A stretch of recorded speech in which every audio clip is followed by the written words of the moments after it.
வரைக்கும் sainiviskitchen சேனலை subscribe பண்ணலைன்னா சப்ஸ்கிரைப் பண்ணிக்கோங்க. பக்கத்தில் இருக்க பெல் ஐகானையும் பிரஸ் பண்ணிக்கோங்க. Hi, this is Nivetha. Welcome to my sainiviskitchen channel. இந்த வீடியோல என்ன பார்க்க போறோம் அப்படின்னு பாத்தீங்கன்னா, குறிப்பா இப்போ பரபரப்பா என்ன போயிட்டு இருக்குது அப்படின்னு பாத்தீங்கன்னா அக்னி நட்சத்திரம். அது எல்லாத்தையும் தாண்டி மெயினா 10th 12th பப்ளிக் எக்ஸாம் வந்து நடக்க போகுது. கிட்டத்தட்ட ஒரு 2 இயர்ஸ் கழிச்சு வந்து நடக்க போகுது. இந்த வருஷமும் கூட வந்து நடக்குமா நடக்காதா அப்படின்ற ஒரு மைண்ட் செட் வந்து இருந்துட்டே தான் இருக்கும். ஸோ எக்ஸாம் அப்படின்னாலே, அது பப்ளிக் எக்ஸாம் அப்படின்றனாலே ஒரு நம்ம வீட்லயும் சரி நம்மளுடைய ஸ்கூல்லையும் சரி ஒரு மாதிரி ஒரு பயமுறுத்தல். அதாவது எக்ஸாம், பப்ளிக் எக்ஸாம் நடக்க போகுது, உன் பையன் பப்ளிக் எக்ஸாமா இப்படி எடுத்துருங்க, வீட்டுல வந்து வெளியில எங்கேயும் போக கூடாது, வீட்லயே எப்பயுமே படிச்சுட்டே இருக்கணும், காலையில எழுந்திரிச்சு படிக்கணும், சாயந்தரம் படிக்கணும், படிச்சுட்டே இருக்கணும் அப்படின்னு சொல்லி ஒருத்தவங்களும் வந்து கீப் ஆன் வேற வேற மாதிரி சொல்லுவாங்க. பேரண்ட்ஸ் ஒன்று சொல்லுவாங்க, ரிலேஷன்ஸ் உடனே ஃபோன் பண்ணி உன் பையன் படிக்கிறானா, பப்ளிக்ல எப்படி படிக்கிறான், என்ன செய்யறான் அப்படின்ற மாதிரி ஒவ்வொருத்தவங்களும் ஒன்னொன்று கேட்டுட்டே இருப்பாங்க. ஸோ இது எல்லாமே வந்து பாத்தீங்கன்னா அந்த ஸ்டூடெண்ட்ஸ்க்கு வந்து ஒரு விதமான ஒரு ஸ்ட்ரெஸ் தான் ஆகும். இப்போ இவங்க மார்க் இவ்வளோ எடுக்க சொல்றாங்க, இவங்களுக்கு ஒரு மார்க் எடுக்க சொல்றாங்க.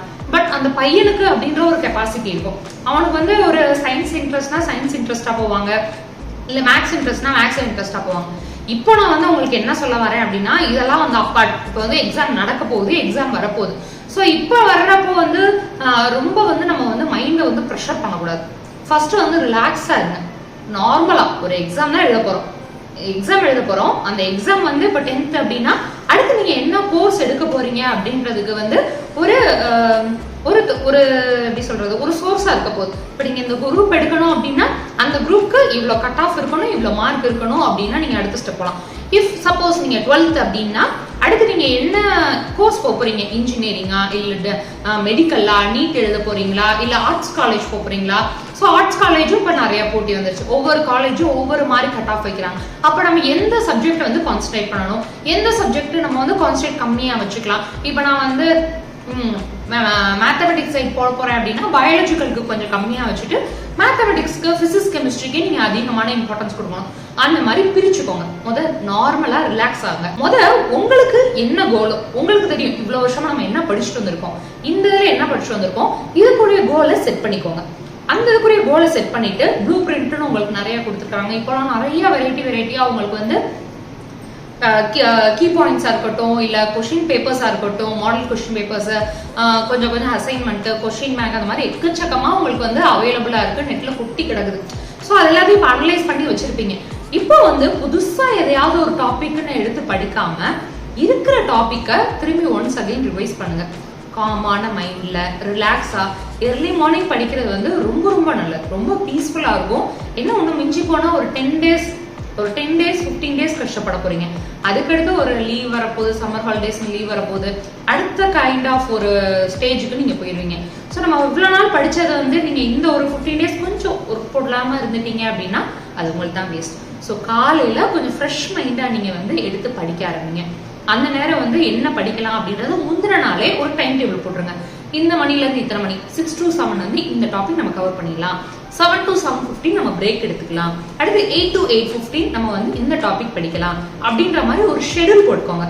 கண்டினியூஸா ஒரே சப்ஜெக்ட் படிச்சாலும் போர் அடிச்சு கொஞ்சம் மாத்திக்கோங்க. ஃபர்ஸ்ட் இங்கிலீஷ் படிச்சீங்கன்னா அடுத்து கொஞ்ச நேரம் மேக்ஸ் போடலாம், அடுத்து கொஞ்ச நேரம் சோசியல் சயின்ஸ் படிக்கலாம். அந்த மாதிரி ஆல்டர்னேட்டிவா நீங்க படிச்சீங்க அப்படின்னா உங்க மைண்டும் நல்லா இருக்கும். டிஃப்ரெண்டா படிக்கிறப்போ உங்க கான்சென்ட்ரேஷனும் ரொம்பவே நல்லா இருக்குங்க. ஸோ இந்த மாதிரி சின்ன சின்ன டிப்ஸ் வந்து நீங்க ஃபாலோ பண்ணீங்கன்னா ரொம்ப நல்லா இருக்கும். ஸோ நான் 10th சொன்னேன் இந்த மாதிரி சின்னதா பிரிச்சு படிங்கன்னா, நீங்க 12th பசங்க அப்படின்னா நீங்க வந்து அதுக்கேத்தாப்புல ஒரு யூனிட்டா எடுத்துக்கலாம். இந்த யூனிட் நம்ம முடிக்கணும், இதுல இந்த டாபிக் முடிக்கணும். கொஞ்சம் ஃபர்ஸ்ட் வந்து இதுலயே உங்களுக்கு தெரியும் இதெல்லாம் கொஞ்சம் கஷ்டமான டாபிக், இதெல்லாம் ஃபர்ஸ்ட் படிச்சோம்னா கொஞ்சம் ஃப்ரெஷ்ஷா இருக்கும் அப்படின்னா அந்த டாபிக்ஸ் எல்லாம் நீங்க ஃபர்ஸ்ட் படிச்சுக்கணும். ஸோ இதுதான் வந்து ப்ரீ ப்ரிப்பரேஷன். இந்த மாதிரி தான் நீங்க முன்னாடியே படிச்சு வச்சிட்டீங்கன்னா எக்ஸாம் அப்போ ஜஸ்ட் ரீகால் பண்ற மாதிரி.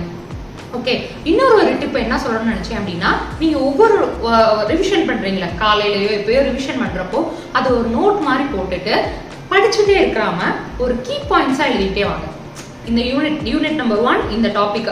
ஸோ ஹெட்டிங் போட்டுக்கோங்க. ஹெட்டிங் போட்டு சைட் டாபிக்கா important topic what is called அப்படின்னு இருக்கும். ஸோ அந்த மாதிரி இம்பார்ட்டன்ட் பாயிண்ட்ஸா நீங்க வச்சு போட்டு வந்தீங்க அப்படின்னா எக்ஸாமுக்கு முந்தின நாளோ இல்ல எக்ஸாம் அப்போ ஹாலுக்கு போறதுக்கு முன்னாடியோ ஜஸ்ட் நாங்க அந்த பேஜை வந்து திருப்பி பார்த்துட்டே போனீங்கன்னா அந்த மெயின் பாயிண்ட்ஸ்லாம் உங்க கண்ணுக்கு தெரியும். ஏன்னா அந்த மெயின் பாயிண்ட்ஸ் வச்சாலே நீங்க எழுதிடுவீங்க, ரைட் தானே? சோ அந்த மெயின் பாயிண்ட்ஸ்லாம் வச்சிருந்தீங்க அப்படின்னா அந்த கீ பாயிண்ட்ஸ் வந்து உங்களுக்கு நல்லா கரெக்டா மைண்ட்ல இருக்கும். ஓகே, இந்த பாயிண்ட்ல இந்த கொஸ்டின்ல இந்த பாயிண்ட் மெயின் பாயிண்ட். சோ அடுத்தடுத்து நீங்க அப்படியே அந்த பேஜை மட்டும் திருப்பிட்டு பார்த்துட்டாலே போதும். ரொம்ப ஈஸியா, ரொம்ப மைண்ட் ரிலாக்ஸா போலாம். எக்ஸாம் ஹாலுக்குள்ள போற முன்னாடி அந்த கொஸ்டின்ல என்ன இருக்கும், இந்த கொஸ்டின்ல என்ன இருக்கும்னு பக்கத்துல சுத்தியே எல்லாரும் கேட்டே தான் இருக்கும். காதுல அப்படியே ஒரு கொஸ்டின் ஒருத்தவங்க சொல்லுவாங்க. அப்ப நம்ம ஒரு கொஸ்டின் மைண்டுக்குள்ள போறப்போ டிஃபரெண்டா நம்ம மைண்ட் வந்து யோசிக்கும். சோ அந்த மாதிரிலாம் நீங்க வந்து யோசிக்காம அந்த நோட் அப்படியே அழகா பார்த்துட்டே போயிட்டு எக்ஸாம் ஹாலுக்கு போறதுக்கு முன்னாடி ஒரு 10 minutes ரிலாக்ஸா இருந்தீங்கன்னா ஒண்ணுமே இல்லைங்க. கடைசி நேரத்துல நல்லா படிச்ச இந்த கொஸ்டின் கூட சுத்தியில கேட்கறப்போ நமக்கு அந்த கொஸ்டின் வந்து மாதிரி எப்படி சொல்றது, படிக்காத மாதிரி தோணலாம். என்ன பாயிண்ட் ஊடால வரும், ஐயோ அது மறந்து போச்சேன்னு இருக்கும். அந்த மாதிரிலாம் நீங்க இருக்கவே இருக்காதீங்க. இந்த டிப் ஃபாலோ பண்ணீங்க அப்படின்னா எக்ஸாம் ஹாலுக்கு போறதுக்கு முன்னாடி யூஸ்ஃபுல்லா இருக்கும். என்னென்ன டாபிக் நம்ம படிச்சு போனோன்றதும் ரொம்ப ரொம்ப ஈஸியா இருக்குங்க. சோ அடுத்து என்ன சொல்லணும் அப்படின்னு நினைக்கிறீங்கன்னா, இந்த டயத்துல சாப்பாடு வந்து ரொம்ப ரொம்ப ரொம்ப முக்கியமானதுங்க. இந்த நேரத்துல வந்து நான் வந்து இப்ப வெயில் அகோரமா இருக்கு, ஐஸ் வாட்டர் குடிச்சாதான் எனக்கு தாக்கம் தனியும் அப்படின்ற மாதிரி இருக்காதீங்க. நல்லா மண்பானையில வச்சு தண்ணி குடிங்க. இல்ல வீட்டுல சுத்தமான தண்ணியை குடிச்சாலே நல்லாவே தாகம் தீரும். அப்படி இல்லை அப்படின்னா இளநீ சாப்பிடுங்க, நுங்கு சாப்பிடுங்க. நல்ல வாட்டர்மெலன் கிடைக்குது, அந்த வாட்டர்மெலன் சாப்பிடுங்க. அதுவும் ஃப்ரிட்ஜ்ல வைக்காம சாப்பிடுங்க. ஏன்னா இந்த நேரம் வந்து நம்ம ஐஸ்ல வச்சு சாப்பிடுறது வந்து கூடவே கூடாது. ஈவன் ஐஸ் பீஸ் கூட நான் வந்து வீட்டுல இருக்க தண்ணியை தான் உள்ள வச்சு போட்டேன் அப்படின்றதும் நீங்க வேணவே வேணாம். ஐஸ் பீஸ் இல்லாம நல்லா சாப்பிடுங்க. கூல்ட்ரிங்க்ஸ் குடிக்கிறேன்னு குடிக்காதீங்க தயவுசெய்து. அந்த சோடா, மெரண்டா குடிக்கிறது, அதாவது அந்த பேர்லாம் நான் சொல்லக்கூடாது. அந்த மாதிரி கூல்ட்ரிங்க்ஸ் ஐட்டம்ஸ்லாம் நான் வந்து குடிக்கவே குடிக்காதீங்க. மேக்ஸிமம் அதை அவாய்ட் பண்ணிட்டு வீட்டுல இந்த நன்னாரி சர்பத்தோ இல்ல லெமன் ஜூஸோ அந்த மாதிரி சிறப்பா நீங்க குடிச்சு உங்களுடைய உடம்புடைய தாகத்தை வந்து தணிச்சுக்கோங்க. அது போக மெயினா இந்த நேரம் வந்து நான்வெஜ் எடுத்துக்கவே எடுத்துக்காதீங்க. முட்டை சாப்பிடலாம். முட்டையும் ஒரு அளவுக்கு மேல சாப்பிட்டீங்கன்னா அதுவுமே சூடுதான். ஸோ நான்வெஜ் மோஸ்ட்லி அவாய்ட் பண்ணிட்டு வெஜிடபிள்ஸ் நல்லா எடுத்துக்கோங்க. கீரை, கேரட், பீட்ரூட் இந்த மாதிரி நல்லா ஃப்ரூட்ஸ் அண்ட் வெஜிடபிள்ஸ் வந்து நல்லா ஃப்ரெஷ்ஷா எடுத்துக்கோங்க.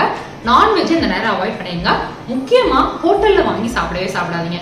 வீட்டுல உள்ள பொருள்னாலுமே சிம்பிளா இருந்தாலும் ஒரு ரசமோ ஒரு தயிரோ அந்த மாதிரி வச்சு கூட சாப்பிட்டுக்கோங்க. சப்போஸ் உங்களால உடம்பு சரியில்லை, வீட்டுல அந்த மாதிரி சூழல் இருக்கு அப்படின்னா அந்த மாதிரி சாப்பிட்டுக்கோங்க. வெளி சாப்பாடை இந்த நேரம் கம்ப்ளீட்டா அவாய்ட் பண்ணிருங்க. ஸோ இதுதான் வந்து முக்கியமா வந்து ஃபுட் ஐட்டம்ஸ்ல வந்து நான் சொல்றது. தண்ணி எக்கச்சக்கமா நல்லா கன்சியூம் பண்ணிட்டே இருங்க. ஏன்னா வெயிலுடைய தாக்கம் அப்படி இருக்குது. அக்னி நட்சத்திரம் வேற ஆரம்பிக்க போகுது, அதனால தண்ணி நல்லா குடிச்சுக்கோங்க. அடுத்து என்ன டிப் அப்படின்னு சொல்ல பாக்குறேன் அப்படின்னா, இப்போ மேக்ஸ் எல்லாம் எடுத்துக்கிட்டீங்கன்னு வச்சுக்கோங்களேன். மேக்ஸ் எல்லாம் எடுத்துக்கிட்டீங்க அப்படின்னா முத வந்து இந்த ஜியோமெட்ரி கிராஃப் அதுக்கு வந்து இம்பார்ட்டன்ஸ் கொடுங்க. ஜியோமெட்ரி கிராஃப்ல வந்து நீங்க அதுதான் ஃபர்ஸ்ட் நீங்க வந்து வைப்பீங்க. ஸோ அதுக்கு வந்து பெஸ்ட் இம்ப்ரெஷனை நீங்க கொடுத்துட்டீங்க. நல்லா பென்சில் எல்லாம் ஷார்ப் பண்ணி நீட்டா எல்லாமே ப்ரெசென்ட் பண்ணிட்டீங்க அப்படின்னா இதெல்லாம் இவ்வளவு அழகா பக்காவா பண்ணிருக்காங்க, உள்ளேயும் சூப்பரா செய்வாங்க அப்படின்ற மாதிரி தான் இருக்கும். ஸோ ப்ரெசன்டேஷன் வந்து ரொம்ப ரொம்ப முக்கியம். ஒரு எக்ஸாம் ஹால்ல ஒரு எக்ஸாம் எழுத போறீங்க அப்படின்னா ஃபர்ஸ்ட் என்ன செய்யணும் எக்ஸாம் ஹால்ல அப்படின்னா, கொடுக்குற கொஸ்டினை வந்து கொஸ்டின் பேப்பரை கொடுத்தோன்னே நல்லா பாருங்க. கொஸ்டின் பேப்பரை பாருங்க. இன்னொரு முக்கியமான விஷயம், திரும்பி எந்த பசங்களையும் பாத்துறாதீங்க. உங்களை குழப்பறதுக்குன்னே நிறைய பசங்க இருக்கலாம். ஏன்னா அவன் நல்லா படிப்பான், நம்ம ஒரு ஃபேஸ் ரியாக்ஷன் ஐயோன்னு சொல்லி காட்டிட்டோம் அப்படின்னா அவனுக்கும் நல்லா படிச்சிருந்தா கூட ஐயோன்ற மாதிரி தான் காட்டணும். அவங்க எனக்கு தெரிஞ்சிச்சதான் எல்லாமே இருக்குது அப்படின்னு ஒரு ரியாக்ஷன் காட்டிட்டாங்கன்னா உங்களுக்கு ஏதாவது தெரியாம போச்சு அப்படின்னா உங்களுடைய மைண்ட் செட்டே மாறிடும். ஸோ மைண்ட் செட் மாறாம இருக்கிறதுக்கு நீங்க வந்து யாரையுமே பார்க்காதீங்க. கொஸ்டின் பேப்பர் வந்துருச்சா, உங்களுடைய கொஸ்டின் பேப்பர் உங்களுடைய பேப்பர் அது மட்டும் தான் உங்களுக்கு 10 to 115 வந்து டோட்டலா உங்களுக்கு வந்து அந்த பேப்பரும் நீங்களும் அப்படின்ற மாதிரி தான் இருக்கணும். கொஸ்டினை ஃபுல்லா தரவா வாசிங்க. எது நல்லா தெரியுதோ அதை வந்து ஸ்டார்டிங்ல வந்து பிரசன்ட் பண்ணிடுங்க. சோ அடுத்து என்ன இம்பார்ட்டன்ட் பாயிண்ட்னா, ஃபர்ஸ்ட் வந்து உங்களுக்கு தெரிஞ்சதையா எழுதுங்க. தெரிஞ்சதையா எழுதுறேன் அப்படின்னு சொல்லிட்டு தெரிஞ்ச கொஸ்டினவே வந்து நான் பெருசா எனக்கு ஃபுல்லா தெரிஞ்சது எல்லாத்தையும் காட்டணும் அப்படின்ட்டு ரொம்ப நேரம் ஒரே கொஸ்டின்லயே டைம் ஸ்பெண்ட் பண்ணிடக்கூடாது. கரெக்டா இந்த கொஸ்டினுக்கு இந்த டைம் நம்ம ஸ்பிளிட் பண்ணிருங்க. கொஸ்டின் பார்த்துட்டு இந்த 5 மார்க்ல ஐயோ இந்த கொஸ்டின் வரலையே, இந்த கொஸ்டின் படிச்சு இந்த கொஸ்டின் வரலையே அப்படின்னு சொல்லி வெக்ஸ் ஆயிடாதீங்க. இருக்கிற கொஸ்டினை ஃபர்ஸ்ட் வந்து அழகா ப்ரெசென்ட் பண்ணிட்டே வந்தீங்கன்னா first impression is the best impression அப்படின்னு சொல்லுவாங்க. ஸோ ஃபர்ஸ்ட் இம்ப்ரெஷன்லேயே நீங்க வந்து கரெக்டா எல்லாத்தையும் கொண்டு வந்துட்டீங்க அப்படின்னா பின்னாடி ஏதாவது நீங்க தெரியாம கொஞ்சம் ஏதாவது வந்து லைட்டா ஸ்டோரி மாதிரி எழுதி இல்லை உங்களுக்கு தெரிஞ்ச அளவுக்கு கொஞ்சம் அதை வந்து மேக் பண்ணி எழுதியிருந்தாலும் கூட அதுக்கு வந்து உங்களுக்கு மார்க் கிடைக்கிறதுக்கு நிறையவே வாய்ப்புகள் இருக்குதுங்க. அதனால நீங்க வந்து ஸ்டார்டிங்ல வந்து நீட்டா ப்ரெசென்ட் பண்ணிட்டு வாங்க. கொஸ்டின் நம்பர் கரெக்டா எழுதுங்க. என்ன கொஸ்டின் நம்பர் கேட்டிருக்காங்க அதே கொஸ்டின் நம்பர் நம்ம போட்டுக்கோமா, கொஸ்டின் பேப்பரையும் உங்களுடைய கொஸ்டின் ஆன்சரை மட்டும் கரெக்டா பாத்துக்கிட்டே இருங்க.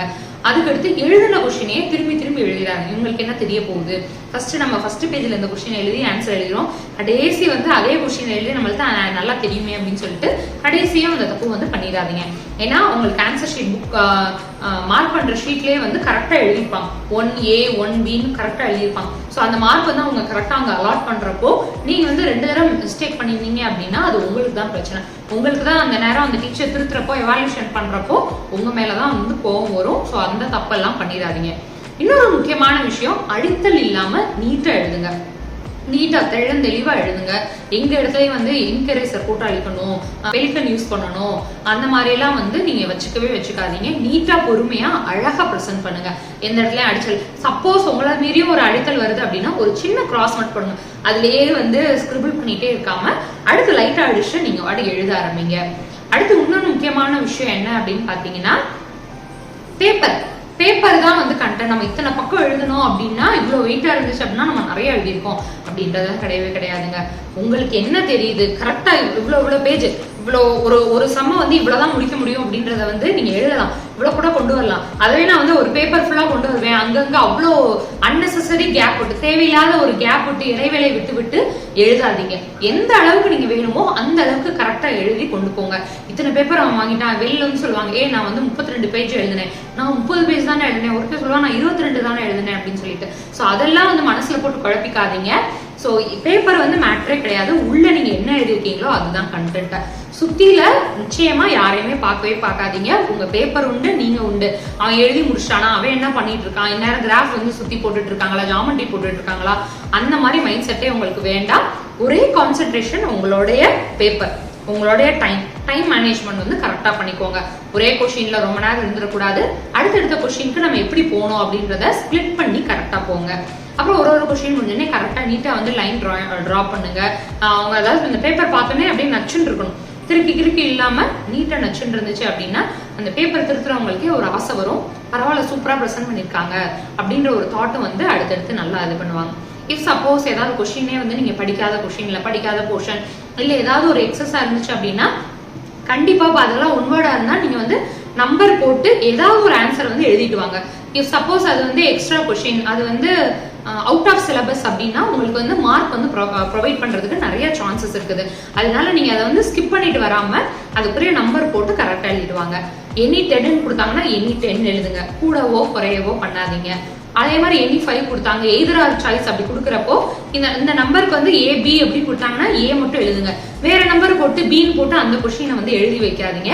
திரும்பவும் அதே நம்பர் போட்டு பின்னாடியே எழுதி வைக்காதீங்க. ஏன்னா முன்னாடி உங்களுக்கு கொஸ்டின் பேப்பர்ல மாடல் நீங்க பாத்திருப்பீங்கன்னு நினைக்கிறேன். ஸோ 52A அப்படின்ட்டு நீங்க 52Bயும் பண்ணிருந்தீங்க அப்படின்னா முன்னாடி ARBல உங்களுக்கு அங்க மார்க் தரப்பட மாட்டாது. அடுத்து முக்கியமான ஒரு விஷயம், பரீட்சை முடிஞ்சிச்சு. இப்ப பரீட்சை எழுதி முடிச்சுட்டு ஹால் விட்டு வெளியில வந்ததுக்கு அப்புறம் அந்த பரீட்சைய கம்ப்ளீட்டா மறந்துட்டு அடுத்து என்ன பரீட்சையோ அதுக்கு நீங்க தயாராயிக்கோங்க. அந்த பரீட்சையை திரும்பி போயிட்டு இதுக்கு என்ன, அது 1 போட்டியா, அது 0 போட்டியா, அது இன்ஃபினிட்டி போட்டியா, இந்த கொஸ்டினுக்கு என்ன ஆன்சர் எழுதினா, நீ அதை எழுதினியா இதை எழுதினியான்னு சுத்தியில கேட்கதான் செய்வாங்க. நம்ம கான்பிடண்டா இருந்துட்டு வேற எதை பத்தியும் யோசிக்காம அடுத்து நம்ம என்ன பண்ணலாம் அப்படின்றது ஒரு கான்பிடென்ட். அடுத்த எக்ஸாம் நம்ம என்ன பண்ணுவோம். சப்போஸ் உங்களுக்கு இந்த பரீட்சை உங்களுக்கு கான்பிடென்டா இல்ல, நான் கொஞ்சம் நல்லா எழுதல அப்படின்னா அந்த மார்க்கை அடுத்ததுல பிடிச்சுக்கலாம். ஓகேவா, ஒரு இதுல நீங்க நல்லா பண்ணல அப்படின்னா அந்த மார்க்கை அடுத்ததுல பிடிச்சுக்கலாம். அடுத்ததுக்கு இன்னும் கொஞ்சம் கான்சென்ட்ரேட் போடுங்க, அடுத்தது கொஞ்சம் எஃபோர்ட் போடுங்க, அதனால தப்பே இல்லை. ஆனா முடிஞ்ச பரீட்சையை போய் திரும்பி ரெஃபர் பண்றேன், இதுக்கு ஆன்சர் செக் பண்றேன் அப்படின்றத செக் பண்ணாதீங்க. பசங்க கிட்டையும் டிஸ்கஸ் பண்ணாதீங்க. எக்ஸாம் எழுதி முடிச்சோமா வீட்டுக்கு வந்தோமா, ஏன்னா வெயில் இருக்குது, ரொம்ப அகோரமா இருக்குது, அதனால முடிச்சோமா வீட்டுக்கு வந்தோமா ஒரு நல்லா ஒரு குளியல் போட்டுக்கோங்க, ஒரு பாத் பண்ணிக்கோங்க, நல்லா சாப்பிட்டுட்டு ஒரு டீப் ஸ்லீப் போயிட்டு அதுக்கடுத்து ஈவினிங் திரும்பி ஃப்ரெஷ்ஷா உட்காந்து படிக்க ஆரம்பிங்க. இந்த எக்ஸாமை பத்தி என்னையுமே பயப்படாதீங்க. அடுத்தவங்க வீட்லயும் எக்ஸ்பெக்டேஷன்ஸ் இருக்கும், அந்த எக்ஸ்பெக்டேஷனை நம்ம குறைச்சிடக்கூடாது.